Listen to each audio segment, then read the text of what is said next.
Hello everyone, this is Liam Day from the Top Class Teacher System, back with another video in my video series, the TEFL Tech Toolbox.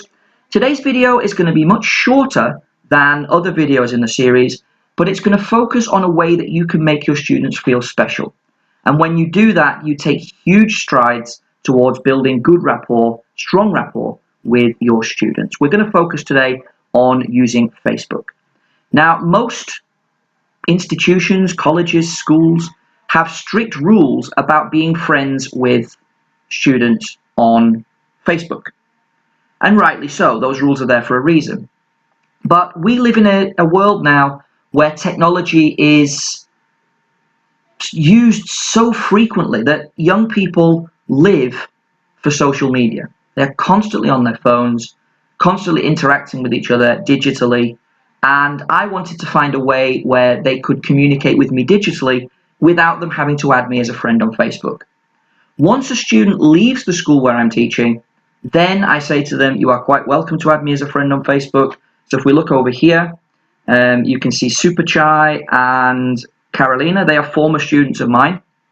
And when they left the school, I said to them, if you want to add me on Facebook, that's fine. And they did. So they can keep in touch with me from the other side of the world. Carolina is in Brazil and Super Chai is in Thailand. So I created this group called Liam's Pack. Now, if you're watching this video, please don't try to join this group, because this group is only for students who I have interacted with, who I have taught face-to-face.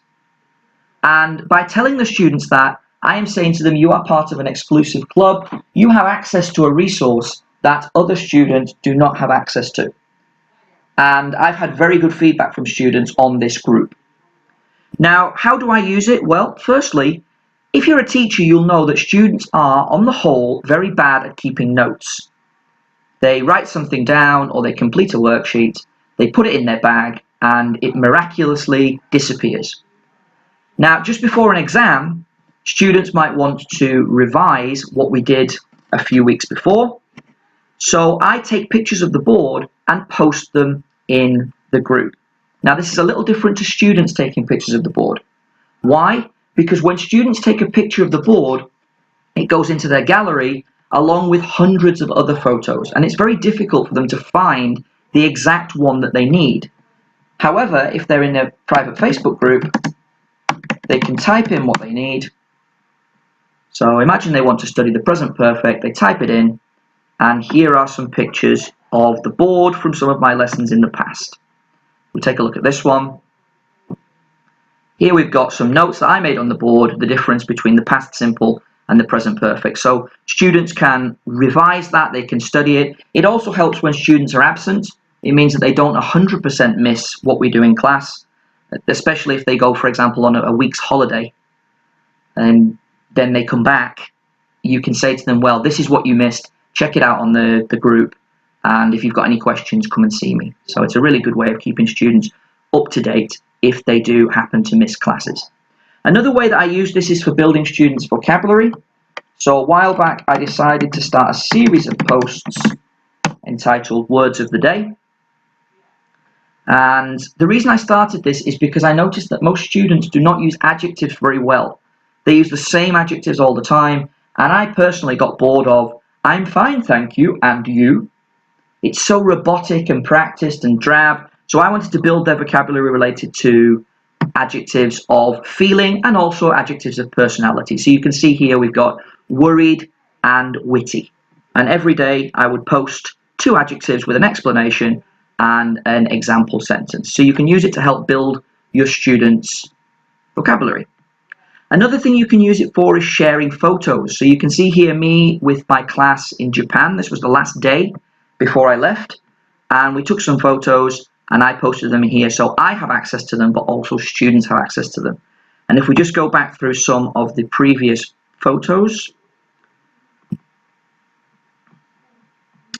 to delete that for a moment. Oops, there we go. Okay, so you can see here I've actually shared some worksheets with students, but going back, this was a trip that I took with my military students in Dili, in Timor-Leste, when we went to a museum. So I took some photos of them outside, took some photos. This is my colleague Cameron. And if we go a little bit further back, So this was my leaving party from Manchester. This was a trip that I went on with my students to a local restaurant. And the students can just access these without having to scroll repeatedly through their phone in order to find what they need. Now it's very simple to create a group. At the top of your Facebook, you're going to click Create and Group. Give it a catchy name, something that's easy, something that's unique. Don't just call it something like Students of English. Think of something that's catchy. I use Liam's Pack because I actually have a tattoo on my arm that says, "Throw me to the wolves and I'll come back leading the pack." So that's why I decided to call it Liam's Pack. Okay, name your group.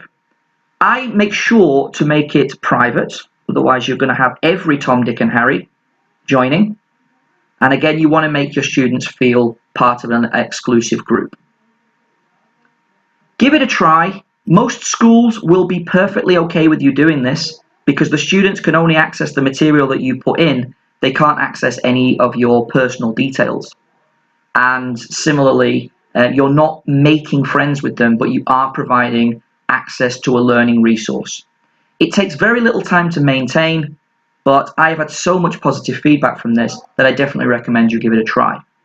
That's it for today. I hope you've enjoyed this video, and I'll be back tomorrow with another one.